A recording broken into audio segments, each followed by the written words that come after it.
Estamos de volta, alunos da segunda série do ensino médio, professores, gestores e quem mais estiver aí assistindo a nossa aula, sejam muito bem-vindos, né? Hoje estou aqui, eu, Fabiana, como mediadora, e temos aqui a professora Jennifer para dar a nossa aula de sociologia apenas maravilhosa. Antes da gente começar a aula, só dar uns recadinhos para vocês. A primeira coisa, achei sensacional, tá? Eu tava assistindo a aula do Mauro ali, tava sentada aqui no estúdio, e achei, olha, um monte de coisa que vocês colocaram aí, eu também gosto, então achei, tô lendo aqui o chat dele, vocês têm bom gosto. E a segunda coisa é, eu sei que vocês ainda estão no segundo ano, mas eu acho que nunca é muito cedo pra gente pensar, né, no que a gente quer fazer mais pra frente. Então, avisar vocês que a USP já abriu as inscrições pro Cuco, que é uma prova de conhecimentos que no terceiro ano pode dar até a isenção do vestibular, mas ele também te dá a oportunidade, né, de, dependendo da sua colocação, de alguns cursos, né, e algumas coisas dentro da própria USP. E também eles estão fazendo uma feira de profissões online. Então, se vocês aí estão na dúvida, querem conhecer um pouco mais, esse ano, né, por causa da pandemia, eles estão fazendo essa feira de profissões online. Fica aí uma dica para vocês, se alguém se interessar. Ó, vou pedir para deixar o chat aberto, mas já conversei aqui com meus colegas aqui da produção, que se vocês começarem aqui a fazer sorteio, começar o copia e cola, passar o número de celular, eu vou fechar o chat, hein? Ó. Então, vamos começar a nossa aula, que eu já falei muito. Boa tarde, pessoal. Alunos, alunas, professores, gestores, todos que estiverem assistindo, como a Fabi falou.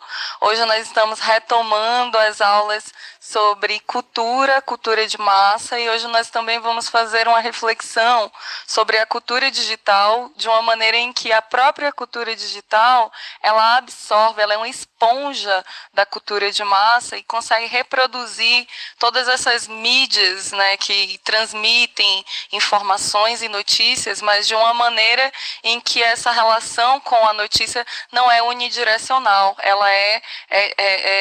ela tem duas direções, não é isso? Mas antes, eu gostaria assim, de retomar algumas questões relativas ao conceito de cultura. Tem um pensamento que diz assim: os seres humanos, eles são amarrados a teias de significados que eles mesmos teceram. Quem falou isso foi um fantástico antropólogo, foi o Clifford Geertz. E quando ele diz que os seres humanos são amarrados a teias de significados que eles mesmos teceram, ele está falando que os seres humanos são amarrados à cultura. Como nós vimos na aula passada, diferente dos outros animais, os seres humanos, eles não produzem, não se reproduzem e não sobrevivem a partir da experiência genética. Nós construímos respostas à nossa interação com o mundo e uns com os outros, e essa interação produz um conjunto de crenças, de costumes, de valores e de artefatos, tecnologias que permitem com que a gente produza, né, e transforme o mundo como nós conhecemos hoje.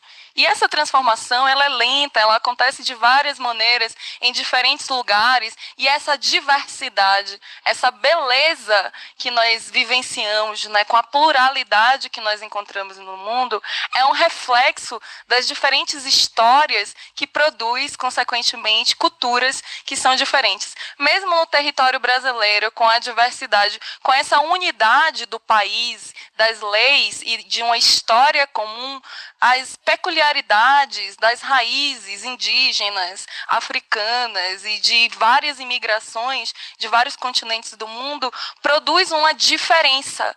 E essa diferença é uma expressão da nossa cultura, porque os seres humanos, eles possuem a sua unidade justamente na nossa capacidade de nos diferenciarmos.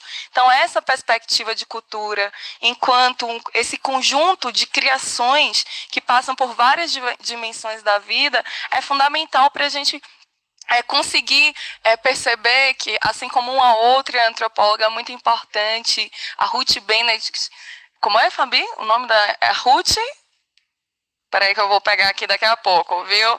Mas ela fala o seguinte: ela diz que a cultura são como lentes que nós vemos o mundo. Então, assim, cada cultura... Então, no Brasil, nós temos um conjunto de costumes, nós temos uma língua, nós temos danças, nós temos uma gastronomia, temos uma arquitetura específica, a nossa realidade em cada cidade. E essa cultura, ela permite com que a gente enxergue de uma determinada maneira. Indo para outro país, nós colocamos outras lentes, sabe, como se fossem filtros, e esses filtros possibilitam que a gente veja de uma determinada maneira. Mas uma outra coisa que nós refletimos dentro da antropologia é que nós temos um aparato cognitivo, capacidades físicas para vivermos muitas vidas, mas acabamos por viver uma só, porque nós estamos inseridos nessa cultura. Mas a concepção, a percepção, a compreensão de que nós temos essa capacidade de nos adaptarmos e nos acumularmos conhecimentos de culturas diferentes é fundamental.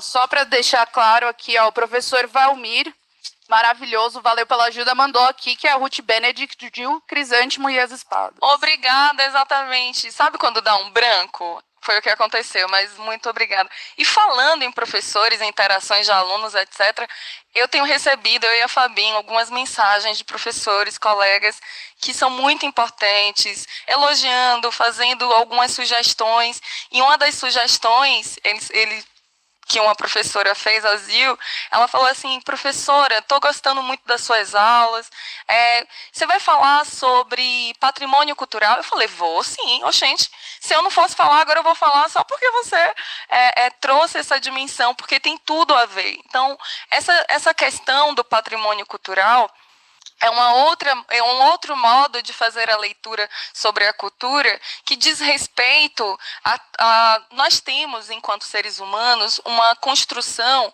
né, um desenvolvimento tecnológico, né, e o desenvolvimento de artefatos que nós chamamos de cultura material. Tudo que é produzido pelos seres humanos e que é tangível. O que é tangível? Tangível é aquilo que nós podemos pegar, né? Aquilo que nós podemos ver. Faz parte do patrimônio cultural. Então, de maneira assim mais concreta, a arquitetura. Então, nós temos vários espaços históricos, cidades, em que são tombadas como patrimônio cultural, patrimônio histórico. E esses patrimônios, eles dizem respeito à peculiaridade de um determinado grupo, de uma identidade muito clara.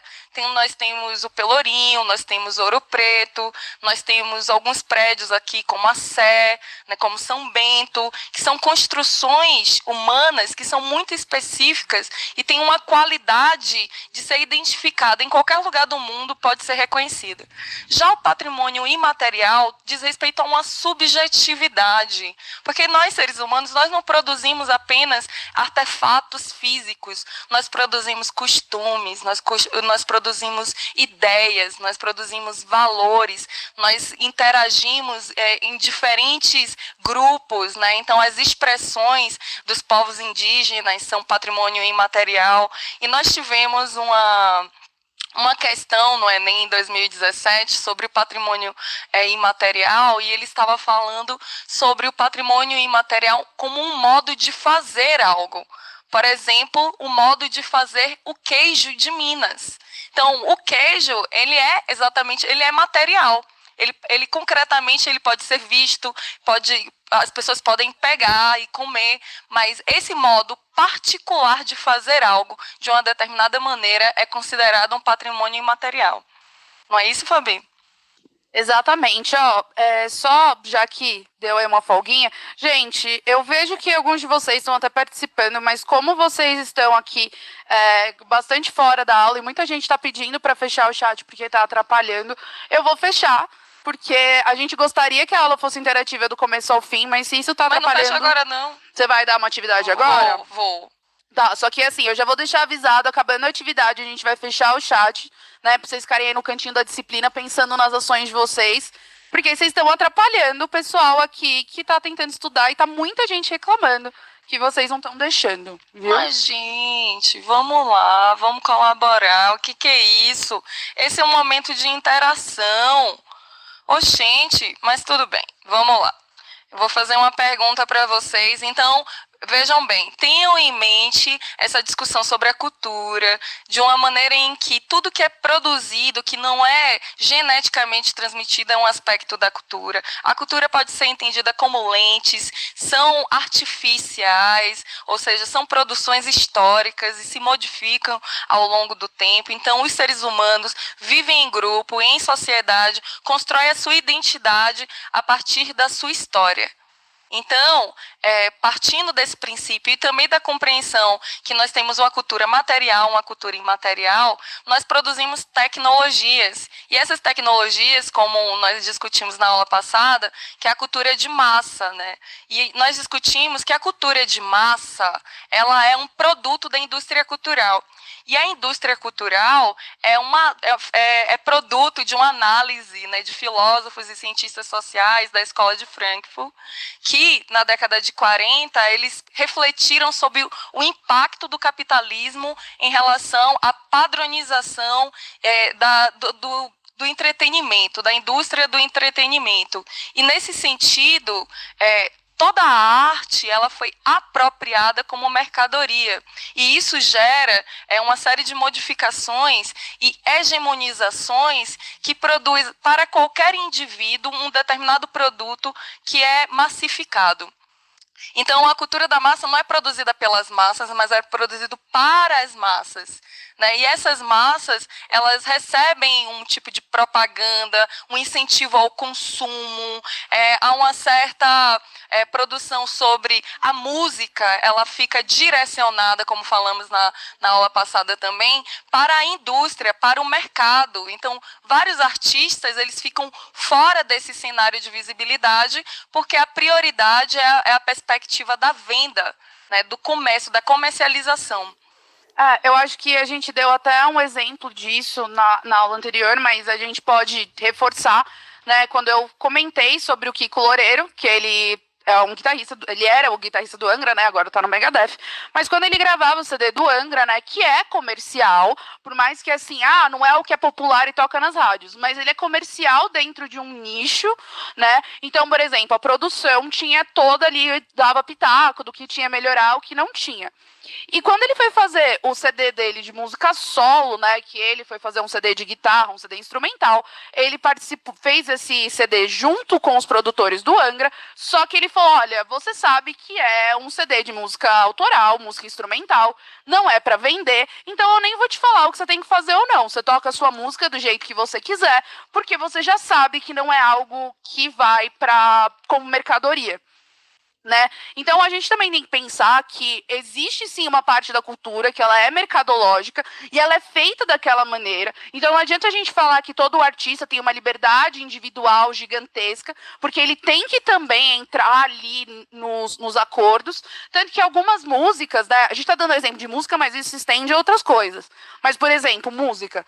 Normalmente na rádio tem um tempo meio estabelecido, tipo 3 minutos e pouco. Tanto que algumas músicas você encontra a versão original, que às vezes é uma música de 5, 6, 7 minutos, e você encontra a versão de rádio, que é uma versão reduzida. Então, a gente tem essa questão de que a cultura de massa, né, essa questão das mídias, ela também é pensada para ser comercial. E a parte que não é, ela existe. Mas a gente não tem acesso, a não ser que a gente vá atrás, né? Nunca é passado para a gente esse aspecto. Exatamente. É importante que a gente pense, né, que nós estamos o tempo inteiro consumindo dessa indústria cultural. Quando vocês pegam o seu celular e acessam um aplicativo, que esse é aplicativo de música, quando vocês acessam outras plataformas de filmes, pensem que os filmes que costumam fazer mais sucesso, ele tem um formato, né? E esse formato, ele é pensado de uma maneira para vender. Então, nós precisamos ficar muito atentos, porque o estilo de vida e o estilo de consumo que nós estamos submetidos nessa sociedade, às vezes mascara as desigualdades de classe que nós vivemos. E é essa reflexão e é essa crítica desses autores, né? Então, vale a pena olhar, pesquisar, porque está dentro do currículo de vocês por um motivo, né? Faz parte da vida e também vai ser cobrado, né, no Enem, nos vestibulares, pilares que vocês, caso queiram fazer, né? Então, vocês falaram, a escola de Frankfurt é uma escola de esquerda, faz uma crítica ao capitalismo e aponta para reflexões e caminhos que dizem respeito a como a indústria ela se apropria da arte de uma maneira a produzir lucro. Então, não necessariamente você não precisa ser de esquerda para você perceber esse cenário que surge, porque você pode você tem a liberdade, claro, de fazer as defesas do sistema econômico que você deseja, mas as estruturas ideológicas, estruturas dos modos de produção e de produção de lucro a partir da arte, é uma reflexão que está aí porque é um fato. Eu acho que uma coisa que a gente pode pensar é que, assim, a cultura de massa não tem problema você gostar, né? É aquela questão, eu não vou dizer para vocês que as coisas da cultura de massa não fazem parte, a gente não tem que gostar e consumir. Mas a questão que a gente traz para vocês é que vocês tenham essa consciência. E quando falando do que a Jennifer disse, mas é uma escola de esquerda, a questão é que a gente tem que criticar, sabe aquela questão da autocrítica?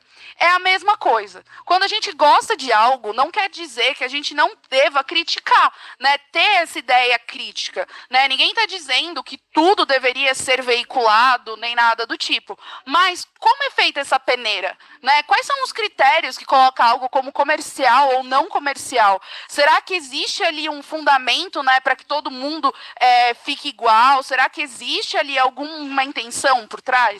Então, o que a gente quer trazer para vocês, que é o que a gente fala, vocês têm o direito de discordar da gente ou concordar, mas o que a gente quer é que vocês tenham um pensamento crítico, que não é porque você apoia algo que você não possa fazer uma crítica disso. É igual, eu gosto vamos dizer assim, eu gosto da aula de vocês de sociologia.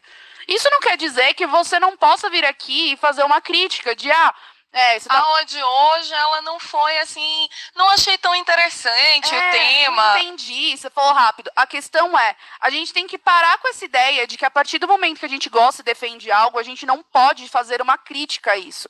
Porque, na verdade, a crítica é o que faz as coisas se modificarem e melhorarem, né? Eu gosto muito disso, mas, seria melhor dessa maneira. Sim. E a gente entender que existem essas estruturas, mas existe muita coisa interessante por trás que a gente não tem acesso e que a gente precisa saber para justamente ou questionar para que ele tenha um lugar, né? Ou para que você conheça e não fique só numa coisa superficial. Porque tudo isso, quando a gente fala sobre mídia, ela é pensada de uma maneira igual quando a gente fala das blogueiras, né? Que eu e a Jennifer, a gente estava falando antes da aula, as digital influencers. Elas também não passam pra gente uma ideia que não é a realidade. Assim, todas elas acordam de manhã com ramela no olho. Ninguém acorda de sombra, base e blush às 7 horas da manhã. Então, o que acontece? A mídia ela também faz as escolhas daquilo que a gente deve ver de uma maneira que fique mais atrativa. Mas, às vezes, a gente também quer saber aquilo que não é atrativo. A gente quer saber os bastidores. A gente quer saber por trás, né? Sim. Então, é isso que a gente precisa fazer. É refletir criticamente, inclusive, sobre o que você gosta. É aquela autocrítica, né? Eu posso gostar, mas não significa que eu não tenha que fazer um pensamento crítico para que melhorem as coisas, né? Exatamente. Então, essa proposta, né, essa reflexão e esse tema está no currículo de vocês com um propósito justamente de fazer pensar. Né? E não quer dizer que vocês não pensam, vocês pensam bastante. É que antes de vocês nascerem já tinha gente pensando também.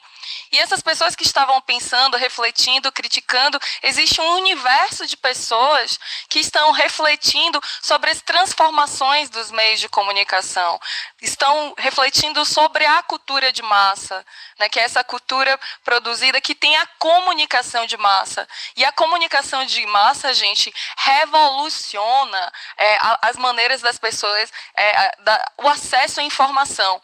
O acesso à informação, o consumo, né, as notícias, e isso produz uma série de transformações na cultura que são importantes. E hoje, né, quer dizer, já faz algum tempo, desde a revolução da informática e da cultura digital, nós passamos por uma grande transformação. Transformação essa que nós vivemos hoje.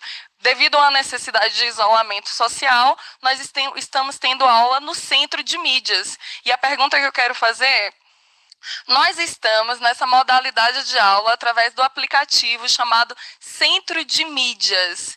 O que você entende por mídias? 1 minutinho para vocês responderem. Estamos aqui de volta, estava aqui lendo as respostas de vocês. Então vamos lá, professora. Então, alguns alunos falaram sobre redes sociais e de comunicação. Na verdade, muitos deles, né, estão falando sobre a comunicação. Falaram sobre a questão de entretenimento, meios de informação, tecnologia, redes sociais, né? Mas a maioria está falando sobre meios de comunicação, tá? Muito bem, gente. Várias interações aqui de vocês. Obrigada.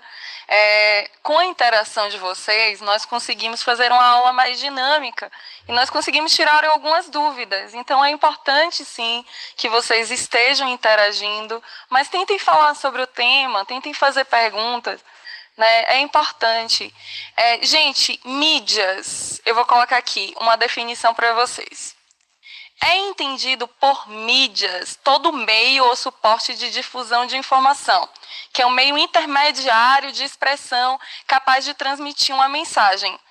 Separamos as mídias em alguns tipos, né, e elas dependem de um desenvolvimento tecnológico. Então, mais uma vez, mídia é todo suporte que é possível transmitir uma mensagem.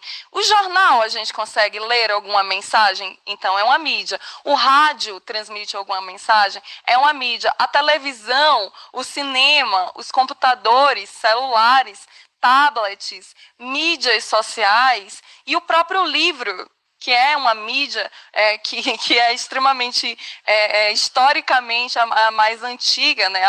Aliás, antes mesmo, né, as pinturas rupestres, como nós tínhamos comentado antes. E a nossa própria corda vocal é uma mídia, né? E essa mídia, ela permite que a gente transmita uma mensagem. Vocês conseguem entender? O desenvolvimento cultural da tecnologia, ela permite que sejam criados suportes, e esses suportes eles serão fundamentais para a construção de uma informação. Como nós vamos ver agora, nós estamos nesse período, né, no período da quarentena, e vocês têm acesso. Hoje, a aula ela é feita dentro de um espaço que é transmitido através da internet ou da TV. A televisão ela faz parte dos meios de comunicação de massa, né? E a internet, dos meios de comunicação, são digitais, da cultura digital. Hoje, quais são as mídias no período da quarentena que vocês acessam informações ou cultura? Vocês estão mais ligados à TV ou estão mais ligados aos meios digitais? Vou dar 1 minutinho para vocês responderem essa pergunta. Gente, adorei aqui as respostas de vocês, tá? Eu vou responder só 2 coisinhas antes, né, de passar as respostas. Então, o João Marcos pediu, ele falou, fala para a moça do computador falar sobre racismo reverso. A gente não tem tempo de falar sobre isso, mas a gente já falou sobre isso em outra aula, né? E a gente vai acabar tocando nesse assunto mais para frente. Então, infelizmente, a gente não tem tempo de discutir sobre isso, mas a gente falou sobre isso em outra aula, é só procurar, que está lá no YouTube, né? E perguntaram aqui se livros são mídias, né? São. Né? A gente hoje, o livro ele não tem um papel tão importante nessa questão de mídia como antigamente, porque eles hoje são muito caros, a gente acaba optando às vezes pela internet, por outros lugares que são de melhor acesso, é mais fácil o acesso, mas eles são mídias e são importantíssimos, né? Eles tinham um papel muito maior, é claro, quando a gente não tinha internet, porque era a única maneira que você tinha acesso a essas informações, mas até hoje o livro é muito importante. A diferença é que o acesso aos livros hoje é um pouquinho mais complicado, porque aqui no Brasil a gente tem a questão do valor também, né, dos livros, né? A gente tem mais, tenho certeza que muita gente tem internet em casa, mas não tem livros, né? Então isso é uma preocupação que a gente tem também. Sim. Mas o livro é sim uma mídia, tá? Muitos deles falaram aqui, respondendo, que são meios digitais, internet, TV, digitais, internet, celular, que meios digitais, a Pietra falou, meios digitais, muito por conta das redes sociais, que são mais atrativas, né? Falaram sobre TV, rádio, então, muitos deles estão nessa questão de meios digitais, de TV, celular e rádio. Muito bem, muito bem.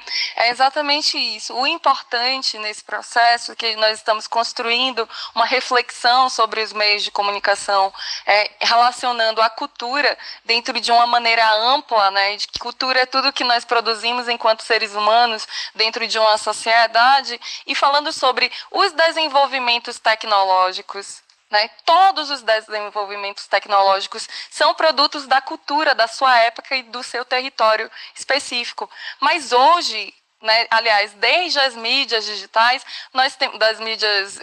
dos meios de comunicação de massa, nós temos uma globalização das informações. Vejam, o rádio entrou no Brasil em 1920. Em 1923, tinham 600 aparelhos de rádio.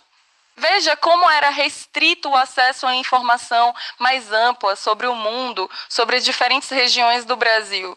Hoje, as pessoas têm muitas televisões. Na minha época, a riqueza das pessoas era medido através pela quantidade de aparelhos de TV que as pessoas tinham dentro de casa. Às vezes tinha só uma por bairro, e a galera se juntava na casa daquela uma pessoa que tinha TV para poder assistir, né? Hoje é muito comum, a gente tem 30 TVs em casa, mas antes também não era dessa maneira. Sim, e aí nós entramos para refletir um outro aspecto. Toda vez que nós falamos sobre cultura, nós precisamos situar historicamente de que lugar nós estamos falando. Qual é o território, qual é o país, qual é a cidade. Nós precisamos entender quais são as condições econômicas, se essas pessoas que têm acesso a essa cultura, são pessoas, a cultura no caso, essa tecnologia, essas tecnologias digitais. Nós sabemos que dentro do Centro de Mídias, vocês têm a oportunidade de estarem acessando essas aulas, mas que existem outros alunos, por terem condições econômicas e situações de maior dificuldade de acesso, que não têm a mesma oportunidade. E assim é a sociedade, cheia de diferenças e desigualdades. E essas diferenças e desigualdades, elas estão expressas nos meios de comunicação? Vocês conseguem ver proporcionalmente uma relação com a realidade, aquilo que passa nas novelas, nos filmes, nos clipes que vocês assistem, costumam representar as desigualdades e violências que nós presenciamos cotidianamente? Será que essa falta, essa ausência de uma relação, uma representação mais realista sobre a realidade tem algum propósito? Essas são as questões dos meios da Escola de Frankfurt, de uma visão crítica sobre os meios de comunicação. Porque os meios de comunicação, TV, rádio e até as redes sociais têm dono. E esses donos, eles possuem uma classe social. E essa classe social, ela possui uma relação de poder, de interesses que são ideológicos. Então, é importante a gente entender e se perguntar se as mídias, se os meios de comunicação, eles são isentos de uma postura política. E essa reflexão, ela faz parte do currículo, dentro de uma dimensão de que um dos objetivos da educação é promover uma reflexão e a construção de um olhar mais crítico, autônomo e cidadão. Agora eu vou colocar para vocês algumas imagens que são das mídias, dos meios de comunicação de massa. O jornal, que foi extremamente importante, no sentido de que muitos autores escreveram livros a partir dos seus comentários, porque o jornal foi a primeira mídia, a grande mídia de difusão de informações, de mensagens, de conteúdos. Então, Kant, ele, um filósofo extremamente importante, ele escreveu várias partes dos seus livros publicando nos jornais.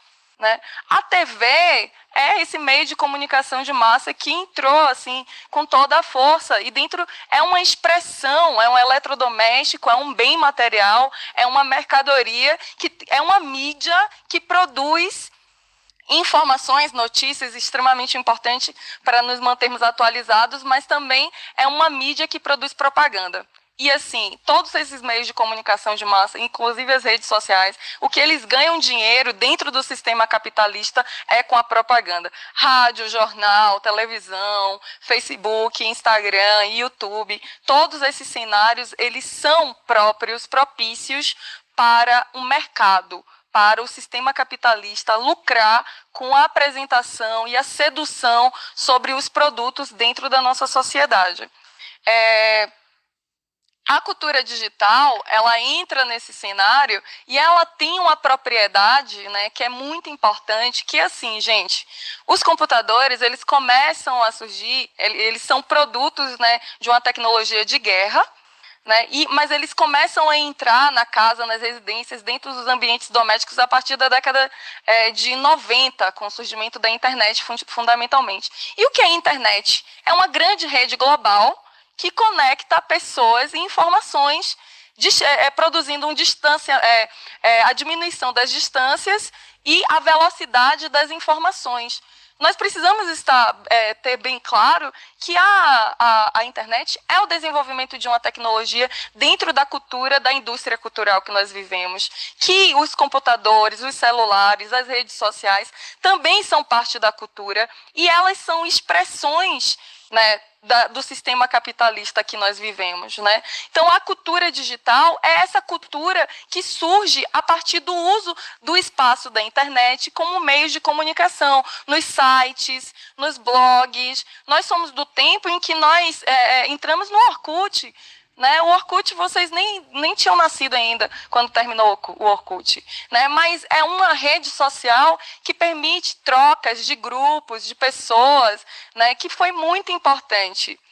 Então, a cultura digital, ela é originária do cyberespaço, né, e tem uma linguagem da internet, integra a realidade com o mundo virtual e possibilita a inclusão de várias linguagens, como música, textos, fotografias, vídeos, tudo simultaneamente. É uma linguagem multimodal e multissemiótica também. Então, essa cultura digital, ela influencia profundamente na formação da identidade dos jovens, né, através da mediação dessa tecnologia. E essas mudanças sociais repercutem no universo do adolescente de uma maneira muito profunda. Através das redes sociais. E aí, Fabi, nós temos muitas digital influencers, né? Por sinal, gosto muito e vou dizer que elas realmente cumprem o papel dela porque elas me influenciam também. Sim, como é que é isso? É uma realidade, porque elas me influenciam. Às vezes eu olho assim, eu falo, eu preciso disso, né? Eu vou gastar um dinheiro que eu não tenho com uma coisa que eu não preciso porque ela falou. Então, o que acontece? Quando a gente fala sobre a cultura em massa e essa questão do digital, é para que a gente tenha uma noção de que existe ali uma intenção por trás. Algumas influencers e tudo mais até colocam, olha, estou fazendo essa publicação, mas ela é uma parceria paga, é uma propaganda, alguém me pagou para fazer isso. Mas nem sempre isso fica claro. A gente também tem que pensar que algumas coisas que são passadas na TV e tudo mais, elas têm uma intenção, às vezes, de fazer você querer algo que não necessariamente você precisa. Mas você olha e fala, eu preciso disso. Eu não sabia até hoje que eu precisava, mas nesse momento eu descobri que eu preciso disso e não consigo viver minha vida sem isso mais. Então, o que a gente está falando sobre a cultura em massa é para que a gente entenda até que ponto a mídia ela está passando para a gente, né, coisas importantes. E realmente ela traz informações. Né? Hoje o YouTube, a gente tem review de produtos, então você não precisa nem comprar o produto para saber se é bom ou ruim. Já tem alguém ali fazendo esse review, por exemplo. Mas também existe a questão de que muitas vezes são parcerias pagas, as pessoas estão sendo pagas para falar sobre aquilo, né? Aquele negócio, porque eu tomo esse negócio todos os dias e minha vida ficou outra depois que eu tomei. e, na verdade, ela está sendo paga para falar isso e realmente ela não usa, né? Ou, por exemplo, não, eu tomei isso aqui para ficar magra, e quando você vê, ela fez uma lipoaspiração ou uma outra cirurgia estética, que não é um problema, mas é justamente a gente filtrar essas informações e entender até que ponto, quando a mídia passa alguma coisa pra gente, ela tá querendo colocar alguma ideia na sua cabeça de comprar algo que você não precisa, ou se realmente isso para você tem sido bom, se você está indo atrás. É justamente essa crítica. E falando em crítica, eu gostaria de fazer aqui um comentário muito maravilhoso do Renan, né? Renan, ele falou: tinha que ser mulher para falar de socialismo. Primeiro, a gente não falou sobre socialismo. Eu não lembro, você falou sobre socialismo? A gente não falou sobre socialismo. A gente está falando sobre a teoria da escola de Frankfurt, né? E a segunda coisa, tinha que ser mulher. Claro, porque a gente é linda, né? Que é maravilhosa dando aula. Então, eu só queria te falar que em nenhum momento a gente falou sobre socialismo. E para você, e muitos de vocês que estão, às vezes, colocando algumas questões assim, vocês também precisam ter uma visão crítica sobre aquilo que você critica. Né? Você precisa estudar algo para criticar, porque senão a sua crítica é infundada. Então, tudo que a gente está trazendo aqui é para que vocês sempre mantenham esse senso crítico e critiquem as coisas que aparecem na mídia e até o que as pessoas falam para você, né? Então, é justamente o que a gente quer com a cultura de massa, que a gente comece a ter uma opinião e começar a pesquisar e criticar aquilo que chega até a gente para saber até onde ali teve um dedinho, né, uma manipulação dessa informação para que ela chegue até você. É muito importante que a gente pense que nós estamos dentro de uma cultura, né? E vocês, alguns, né, na sala de aula, muitos alunos confundem aquilo que nós discutimos na aula anterior, que cultura está relacionada com o nível de conhecimento, que cultura tem a ver com acesso à arte. E nós já discutimos que a cultura é tudo aquilo que é produzido pelos seres humanos. E essas relações dentro da sociedade, elas têm uma relação de poder e de influência. É isso que nós estamos dizendo. Vocês vão precisar desse conteúdo para viver a vida de vocês. Se vocês forem fazer, por exemplo, a faculdade de jornalismo, rádio e TV, que são opções profissionais, vocês vão estudar isso a fundo. Então, como o objetivo daqui é produzir um conhecimento que esteja presente na vida e na cultura em que nós fazemos parte, é importante que vocês entendam. Eu entendo que é possível ter um estranhamento, né? E esse estranhamento faz parte, inclusive, do processo que nós estamos desenvolvendo juntos aqui. Mas vamos continuar fazendo esse processo de reflexão, que é um ou outro que não consegue entender direito, que é a questão da cultura de massa, que é o tema que nós estamos discutindo, e a cultura de massa é um produto da indústria cultural, e a indústria cultural é um conceito que faz uma crítica ao capitalismo, e isso não tem nada a ver com o posicionamento de ser a favor ou contra, nós estamos expressando e definindo algumas coisas. Para eu terminar aqui, começar a fazer uma conclusão, então, vocês conhecem muitas redes sociais. E nessas redes sociais, a maneira de se comunicar mudou. Né? Enquanto que na cultura de massa, as pessoas, né, as TVs e os jornais produziam material e direcionavam, só tinham um transmissor e vários receptores, que eram as pessoas nas suas casas, com a cultura digital e com a revolução da informática, as pessoas elas passam a fazer o que vocês estão fazendo agora. Elas recebem uma informação e elas interagem. Essa interação é uma mudança muito grande. Acabou? Acabou, a gente tem que encerrar. Então, gente, nós precisamos encerrar. Tá vendo? Quando o assunto é bom, a gente se empolga e a gente esquece que tem que encerrar. Gente, olha, se ficar qualquer dúvida, é só falar e nós tiramos na próxima aula. Tá. Tchauzinho.